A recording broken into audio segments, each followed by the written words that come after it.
Assalamualaikum warahmatullahi wabarakatuh. Perkenalkan, aku Oswatun Hasanah.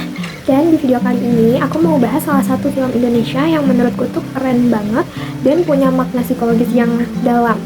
Judulnya yaitu Kukira Kau Rumah. Film ini itu bukan cuma sekedar menceritakan tentang cinta-cintaan biasa ya, tapi lebih ke bagaimana seseorang itu berjuang dalam masalah kesehatan mentalnya, dan bagaimana lingkungan sekitar atau orang-orang di sekitarnya tuh sering banget salah paham sama kondisi kayak gitu. Film Kukira Kau Rumah ini disutradarai sama Umay Shahab. Naskahnya juga ditulis bareng Raha Bimandra dan diproduksi oleh MG Picture. Film ini rilis tahun 2022 dan genrenya drama psikologis. Pemeran utamanya yaitu Prilly Latuconsina sebagai Niskala dan Jordi Pranata sebagai Pram. Film ini sebenarnya terinspirasi dari lagu berjudul sama, yaitu Kukira Kau Rumah dari Amigdala, yang sempat viral banget di media sosial karena liriknya dalam, terus juga banyak banget orang yang relate sama perasaan kehilangan, perasaan kesepian. Nah, langsung aja ya, aku ceritain tentang alurnya. Jadi film ini tuh fokus sama dua tokoh utama, yaitu Pram sama Niskala. Pram ini cowok yang hidupnya tuh berat banget. Dia ngalamin depresi berat setelah ayahnya meninggal dan ibunya selalu sibuk bekerja dan juga jarang ngobrol sama Pram. Jadi Pram itu tumbuh menjadi sosok orang yang pendiam, tertutup, sering menyalahkan dirinya sendiri terus-terusan. Terus intinya hidupnya tuh monoton gitu ya, monoton banget. Hari-harinya tuh cuma diisi sama musik, kesepian, terus rasa bersalah yang gak selesai-selesai. Sampai akhirnya dia ketemu sama Niskala.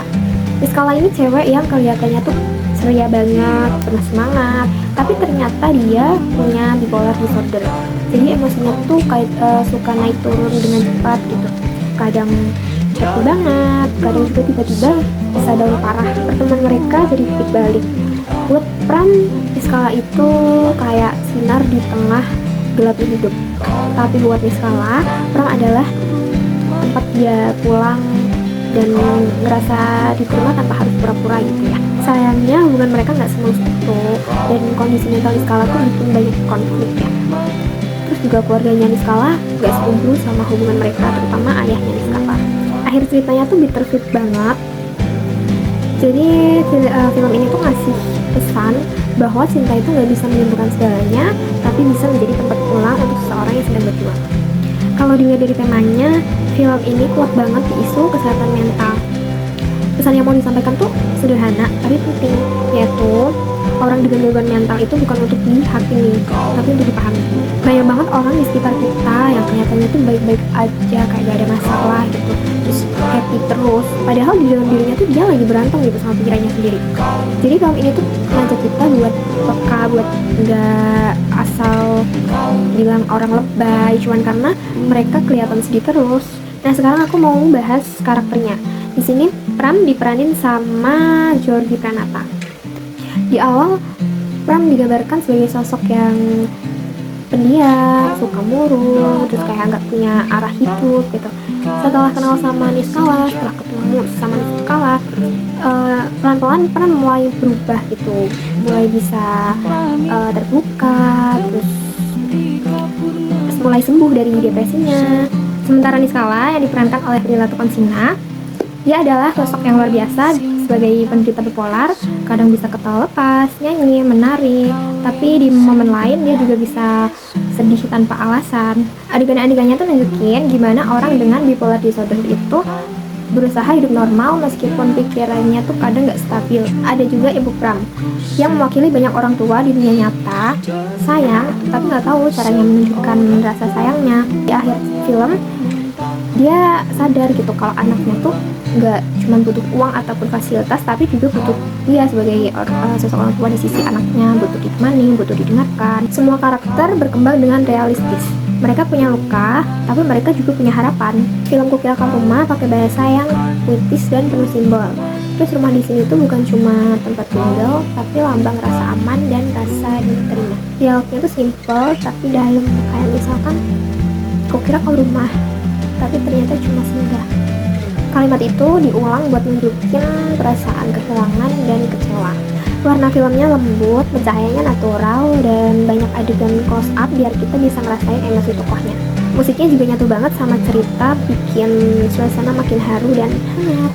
Kalau ngomongin soal keunggulan, film ini tuh punya banyak banget hal menarik. Yang pertama, ceritanya tuh relevan banget sama realita anak muda zaman sekarang yang banyak struggling sama mental health tapi nggak tahu mau cerita ke siapa. Yang kedua, akting Bella Konsuna dan Jody Planata itu solid banget dan berhasil banget nampilin emosi yang bikin penonton itu ikut ngerasain. Yang ketiga, visual sama musiknya tuh dapet banget nuansanya, gak berlebihan tapi tetap nyentuh. Menurutku ada beberapa bagian yang kurang digali, kayak latar belakang bipolarnya Niskala yang kurang dijelasin secara klinis. Jadi buat orang yang nggak ngerti tentang gangguan mental mungkin bakalan bingung. Terus bagian endingnya juga agak terlalu buru-buru. Masalahnya tuh berat tapi penyelesaiannya terlalu cepat. Tapi kalau dari sisi emosi dan pesan moral, film itu bagus banget. Secara pribadi aku tuh ngerasa film ini tuh bikin aku sadar tentang pentingnya empati.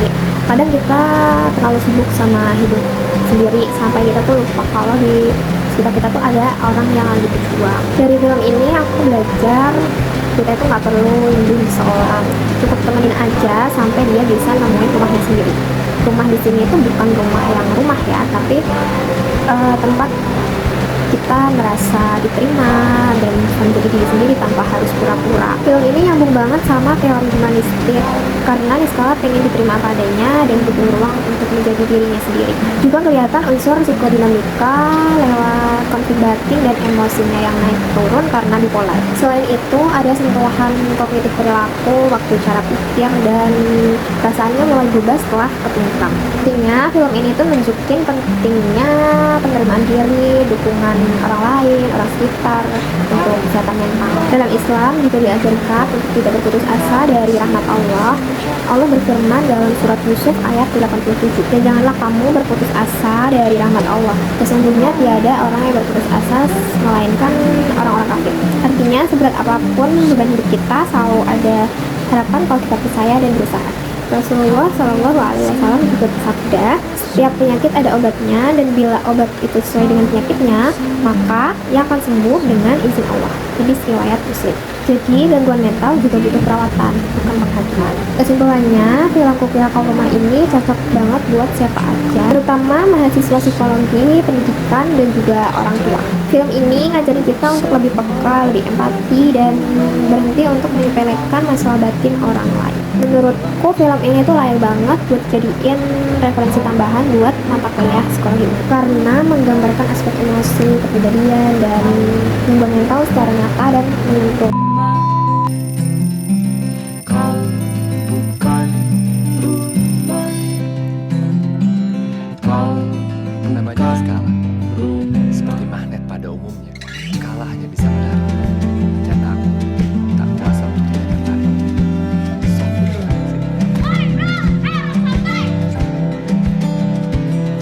Ada yang minta pendapat lo sih, sorry. Tanpa lo minta gue boleh dong. Kecuali lo korban. Dari dulu sampai sekarang saya belum pernah lihat gimana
Sekian dan terima kasih. Semoga bermanfaat dan bisa membuka pikiran kita tentang pentingnya menjaga kesehatan mental. Assalamualaikum warahmatullahi wabarakatuh.